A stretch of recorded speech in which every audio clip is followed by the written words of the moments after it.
As part of eliciting reaction to Walkerville's draft strategic plan, Council wanted an innovative consultation process that was both dynamic and proactive, and more effectively involved the wider community, thus allowing early access to the process and genuine contribution to the outcomes.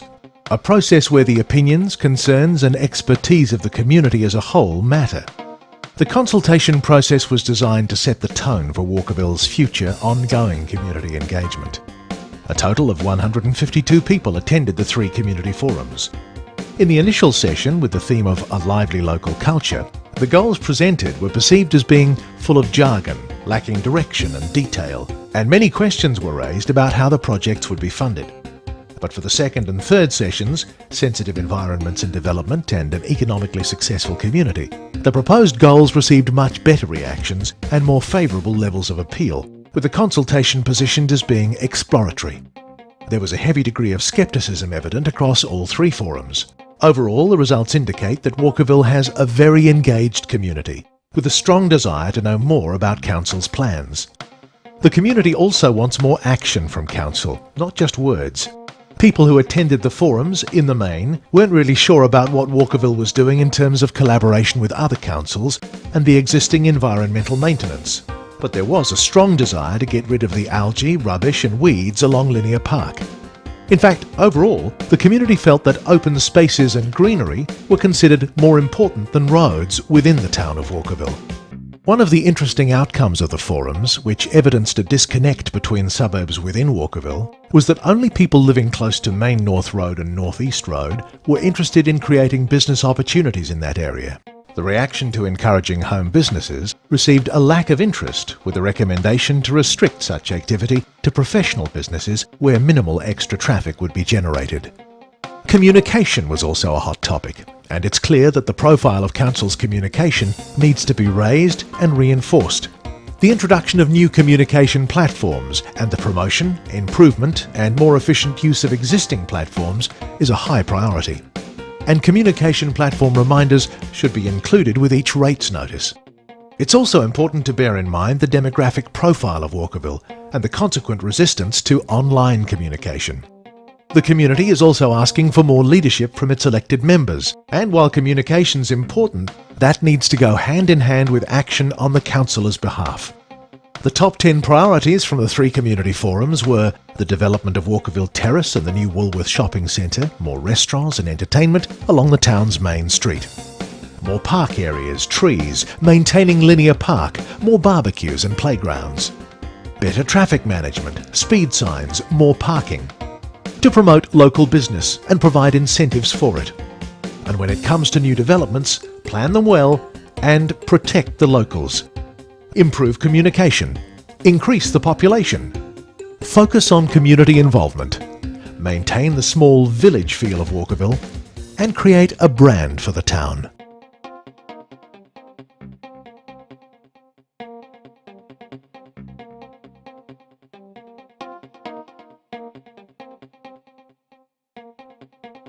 The forums have been an unusual new initiative, but it's been useful in reaching parts of the community we don't usually hear from. We've discovered that people want to see more and better communication from Council and from the elected members. There's a lot of scepticism about how all of this could be just words, but this is precisely why we're engaging in this process. Activation was another key demand, and you'll see more of this very soon. Traffic was a recurring theme. While there is a limit to what an inner suburban council can do about traffic, it's very high on our list of ongoing concerns. All in all, I think it's been a very worthwhile exercise, and I think you'll see the results when the strategic plan is activated. I think we had a fairly positive reaction to them. It was nice to see the residents coming together, sharing ideas, answering questions, doing a little bit of debating, and the opportunity to meet with elected members and the mayor, and I thought that was a good move. The major thing that came through to me was that a lot of people, a lot of residents have an idea that council is able to control a lot more than it actually does. Our prerogatives aren't that great. We've got to work within all sorts of legislation, federal, state, and the Local Government Act, and as such it doesn't give us a lot of manoeuvring space. Like one of the questions that came up was what sort of retail would we like to see on Walkerville Terrace? And we have no control over business or type of business other than not allowing industrial or whatever. But people think we have that prerogative, in fact we don't. I think the 3 forums were very useful because we did get some feedback that will help us to do better. But generally, having read the summaries, there was some good news for us and maybe not so good news. I think the good news was that people perceive that we are doing a reasonably good job and that we are a transparent council that wants to communicate.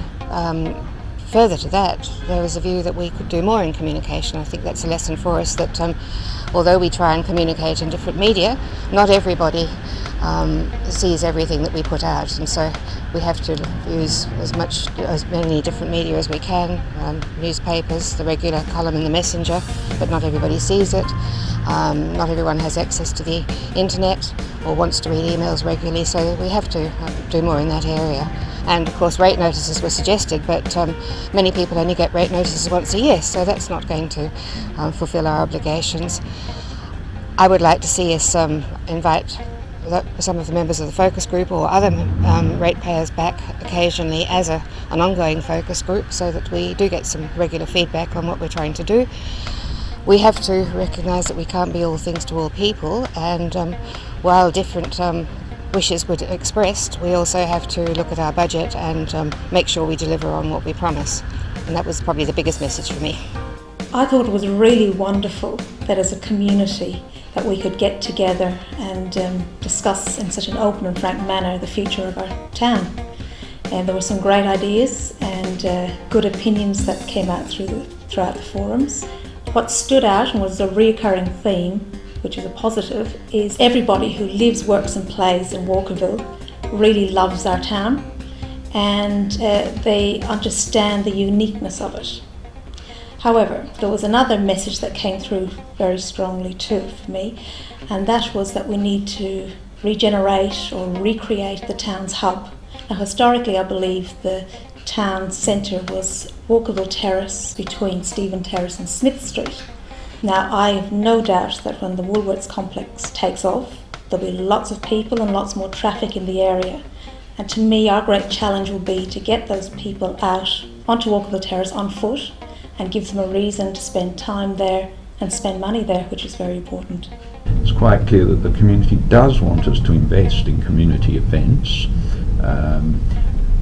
On the environmental side, the attention to the linear park is obviously considered one of the highest priorities we should be looking at, and that of course does become very important, that linear park facility as development increases.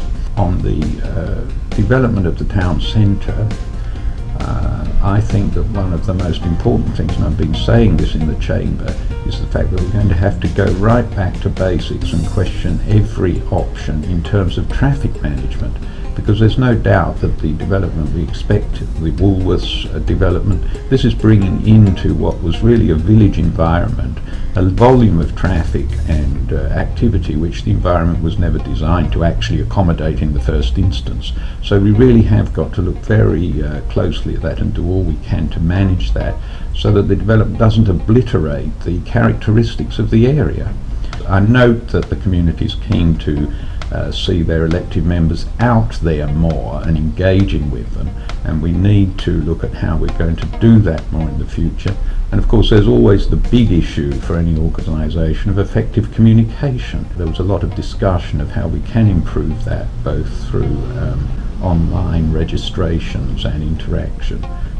But I think this whole consultation has hopefully kicked us off for more engagement with the community in the future as we progress these plans. I attended all 3 of the community forums and found all of them to be excellent. Opportunity to hear more feedback from the community at large, and it's interesting, there's lots of things that council already have on their radar that council are aware of, and that gives you a level of comfort. Yet at the same time, there are other things that, by and large, we're probably aware of them, but they've been brought further forward in our thinking and in our mindset to act upon, and most of the things that the community have brought up have been very valid. It's always a fine line with as far as rates go, in that we've got the wishes and dreams of the community and of course of the council for the future of Walkerville and how they can see Walkerville being shaped, and that always comes at a cost. Council's acutely aware that the increase in rates can't be an impost on the community, yet at the same time wants to deliver more services to the community. So once again, a delicate balance for council. It's quite predictable that people are concerned about their community, and those concerns that come across in the forums. The usual things, the core business that we do. I think it's also shown that people give us credit for a lot more control than we actually have on a whole range of issues, and that shows that perhaps our communication needs to be better in terms of what we do and what we can do and how we can respond to community needs. But certainly it's great that people came along in such numbers, that they're interested in their community and they were prepared to take part in the discussions. I think that's something all levels of government need to do in terms of their community consultation ongoing. People want to be talked to, they want to be included in the decision making process, and they want to be listened to. And I think those are the things that came out very strongly. To me, I think the strategic plan is moving in the right direction with the community consultations, but I feel that some of the residents did not seem to be aware of what council was doing, and perhaps that they need to be made more aware of our website and also how they can get communications from council about different projects and so forth that are happening. It was very evident that some of the people weren't aware that we actually share with other councils and what certain things were about, like East Waste and Hack. So yeah, it was interesting in that, but I think the strategic plan itself is moving in the right direction. I think having gone through a different process this time to what we've always done, we've got some better responses. I support one of the major elements, which was we have to deliver. It doesn't matter how much we talk, and local government talks a lot, we have to deliver. And I think the first step is the main street, and the next step will be the civic centre. We have to deliver the outcomes as we've stated for the benefit of the community, to an established quality and to a budget. That's what's important.